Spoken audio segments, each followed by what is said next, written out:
Hello, and welcome to Two Halves and Two Innings Cricket Podcast. We've made it a little bit more easier for you guys to get the video and the content that you guys want to see. So we have branched into a football podcast as well as a cricket podcast. So if you guys want to see more about us talking about the India cricket team, ODIs, Tests, and T20s, this is the place that you want to be. But if you're more into the football, 90 minutes of pure action, then please do subscribe to our football podcast channel as well. And guys, please do also give this channel a like, a subscribe, and a follow, where we're going to be talking about the tour, West Indies touring India. So this is the first test, and this is the first day, and India bowled out West Indies for 162, and India currently batting on 121 for 2 at the end of today's play. So, Amit, Rohit, firstly, Rohit, what did you make of today's performance by India and also the team selection by India as well? That we've seen Jasprit Bumrah, who's just finished an incredible Asia Cup tour, and he's back into the Test match team as well. How do you think that's panned out for him? Yeah. Before I start, I want to thank our sponsors for today, SnapTech. If you're looking to improve your vision, then please contact them. They are sponsoring our Two Halves, Two Innings Cricket podcast. So to answer your question, Ajay, I think I was quite surprised with the selection and the squad selection as well. Karun Nair not been selected. He's thinking, oh God, what's happening now? I was the only one who scored 50 in the last game when no one even scored anything. And then I've been thrown out of the squad again. And if you see the team selection, they're like 3 or 4 all-rounders, We have only 4 specialist batsmen, or batters, I should say, and only 3 specialist bowlers. And Jadeja, Dhruv Jurel is wicketkeeper all-rounder. Then Jadeja, Sundar, and Reddy. So we have really full of all-rounders. But I don't know how good that is for Test cricket, because I always believe for Test cricket you need 3 or 4 specialist bowlers and 5 at least specialist batters as well, right? So let's see how it pans out. But India started pretty well, the Bumrah, then Siraj started where he left off in England, taking 4 wickets. Unfortunately he couldn't get the 5th one, he couldn't get his 5-4. But Bumrah, good bowling. I think 3 wickets he took, and then 2 specialist Yorkers he bowled. And just 3 days ago we won the Asia Cup, and 3 days later we're playing a Test match cricket. I mean, crazy, what's happening with the schedule, And looking at the Ahmedabad as well, and then with 100,000 people stadium, only a few thousand, or no, I don't think it was even a few thousands. I think not even 10,000 people were there. I don't know, but that's it. Starting on Navratras and starting on the Shara, I don't think it was a good schedule for BCCI, but I think I don't know what they're planning for, but good game, good first day for Team India. So yeah, I'm happy about it. No, definitely. Maybe with the all-rounders, I think there's probably a question, obviously, because India A are playing ODIs with Australia A, so there are a couple of batsmen there that potentially could have featured, obviously. So with like Shreyas Iyer, who was in there, and obviously with like Prab Simran. So, they could have had an opportunity in this Test match as well. But I think it kind of just shows maybe a bit of overconfidence maybe from India side, playing a couple of all-rounders against West Indies, thinking that maybe West Indies might not be as much as a challenge. So, I mean, what do you think? Maybe have we overestimated West Indies, or is it just kind of... Yeah, can I say something about Iyer? I think he requested BCCI to select him for the red ball cricket at the moment.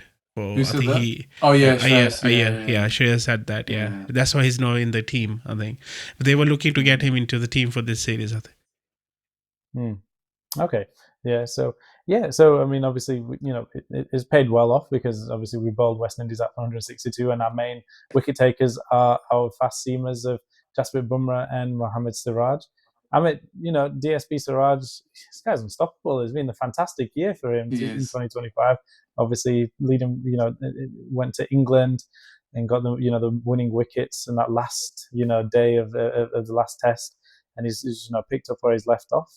What can we say more about Mohammad Siraj? Fascinating bowler. Yeah, he is. I mean, but firstly, I want to say happy Dussehra to all our kind of fans in India who are celebrating. And Goti, I know he's a bit of Marmite at the moment. Whether love him or hate him, and obviously he's got a bit of credit in the bank now, having won the Asia Cup. But the Sera is of Ravan's ego, so I think Goti should maybe take some lessons off Ravan and maybe learn to control his ego a bit. But anyway, back to the cricket. I was surprised, like Rohit's mentioned, about how quickly it's 3 days since the final, and considering that all the talk during the England series was about Jasprit's fitness, I don't know why they've played him. With all due respect, West Indies aren't the West Indies of the late 70s, early 80s. They're a very young team. There's so much transitional changes going on within their across all formats, really. So I'm just really surprised that they decided to play him. It would have been a chance to maybe get another bowler back into the field. In terms of kind of why we've got so many all-rounders, again, I don't think it's arrogant. Well, maybe arrogance, but I think it may be just a chance to let other players kind of test other players out. Really pleased that Guldeep's back in the fold. Again, is it because it's on Indian surfaces, so we're expecting the ball to spin more. But anyway, he got a wicket, so that's good. So yeah, I mean, I think I'm just the only kind of surprise name was Reddy, I'd say. But other than that, I think it's a pretty expected lineup. And good. I mean, it's good that we've got that stability.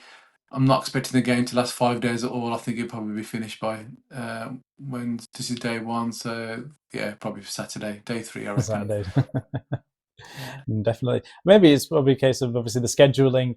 We need to get some tests in, obviously, for the WTC, for the World Test Championship. Obviously, and this might prove to be quite a, I don't want to say the word easy, but it might be something quite, nice for India to have on home soil. West Indies coming who've struggled, in red ball cricket, even in white ball cricket. I think Nepal beat them recently. That's quite surprising. It was in T20, but quite a lot. And they won the 3-match series, actually. That's the thing. Exactly. It's not even one off. The West Indies of, like you said, in the late 70s, where has that gone? Even in the 2000s, or Chris Gale, Andre Russell, and DJ Bravo. These are players that Shai Hope is probably the only one that you could say is someone that has quite a bit of talent and quality to him. But the rest of the West Indies batting was not good at all. There was the openers only scoring 8 runs between them. Nobody else really have mentioned who made a 50 at all. So really poor display.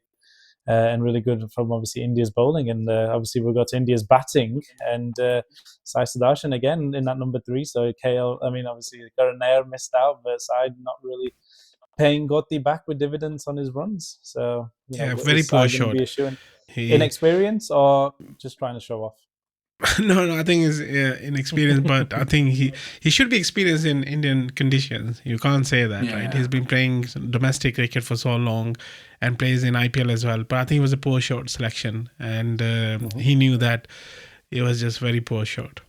You mentioned about DSP Saab, he's carried on where he left off, but KL Rahul seems to be the same as well. He's got another 50 not out. So, again, there were 2 of the, along with Shubman, they were the kind of the common successes in the England tour, which obviously we ended up drawing 2-2. So that's good as well, that he's carried on his form as well, because he wasn't obviously part of the T20. He was fantastic, yeah. But then you can see he played against Australia A for the A series, recently finished 3-4 days ago, so he was in form anyway. So this is what I believe. You need to play domestic cricket. You need to play this long form game to be in the contention of playing Test cricket for India. So he played that. A year played that. I know he said he can't play the red ball cricket yet because he needs some time off, but whatever the reason. So you can see the guys are playing well, and that form is showing up in the actual Test cricket. So yeah, but KL Rahul, amazing start again. Yeah. So Ajay, what you're thinking? So obviously it's not going to be long before we end up surpassing West Indies total. So are you expecting India to bat until they get out, or declare and just try and wrap it up? Declare. What are you hoping? Yeah, if you can go in, 450 plus, 500, and then declare. and then just get, and then obviously just bowl West Indies out. I think that with the previous matches, I think they had against New Zealand. Again, was it New Zealand that they played, or was it Australia? Or was it South Africa? I'm not too sure. But again, they didn't really make many runs on the board. Couldn't get past 200. So I don't see West Indies mounting a big total in their second innings. So India will probably declare, 450 or something like that. Depends on how well the batsmen are in and what strike rates again, and how good the surface is. For obviously I think surface is tough to play against. I think, especially in the fourth innings anyway. So India needs to bat well. Because it rained a bit as well, didn't it? Yeah, it rained a bit as well. Yeah, it did, yeah. So when I saw the last session, the ball was doing a little bit. So I think it's very important for India to play well in the first innings, score big run, and then bowl West Indies out cheaply to win by innings. And that's the only, because if we have some scores to score, some runs to score in the fourth inning, it's gonna be tough, guys. It's gonna be tough. But let's see what happens. Let's see. Yeah, let's see. I mean, one thing I will say, you touched on it earlier on, Rohit, is the decision for not the starter, maybe the start, as in, it's been Navratri, Strike Dasara, big Hindi festivals within India. But the location, the choice of venue, Test cricket has never, is very rarely filled the grounds in. So what have they decided to play? In the world's biggest cricket stadium. It's gonna be so embarrassing. Maybe they need to maybe change tact here. That yes, the T20 or ODIs, fair enough, but maybe for the Test games to maybe play them in the smaller stadiums. Just so that they create that atmosphere. I mean, surely for a player as well. I mean, you're walking out to a massive stadium, there's like 3 people dotted around. I mean, it's not really going to do much, is it? Yeah, and if you see, some of these players are quite used to it though. Like they are used to it. Said, domestically. They might only be 20, That's 30 true. people. Yeah. But if you see some small cities where they don't see the players, and imagine India playing the game there, like we say in football in England, right? Yeah. So it's play some England game like team like Sheffield or somewhere where the teams have never seen the English team play. Same way, they should play these games on the venues where they never played a Test cricket, so they never seen a one-day game. So to get the crowds in, but this is why hats off to English and Australian fans. On the Test cricket. Yeah. The packed stadium, amazing atmosphere. No, fantastic. Good stuff. All right then. So it's good. Hopefully we finish by. Sorry, I was going to say that obviously, the West Indies' last results were obviously against Australia, who toured West Indies and absolutely obliterated them on West Indies soil. So it's not looking very good for West Indies in terms of their form. But one thing I do want to shout out for is obviously that there is the women's World Cup going on, and India women started off very well in their opening game, winning. And then also a shout out to the India under-19s team as well, who were playing very well. Who play in Australia under-19s in a test. They performed very well in the ODI series, and also they won the first test, beating by an innings and 58 runs. And obviously our star boy, who we love to kind of praise on this podcast, is Vaibhav Suryavanshi, who scored 113. Come on, and a considerable mention as well to another batsman, Vedant Trivedi, who made 140. So again, as much as we love to talk about the current India team, it's always good to look for the future and these young stars who are performing absolutely fine domestically as well on the international stage. So well done, guys. And also to the women's team.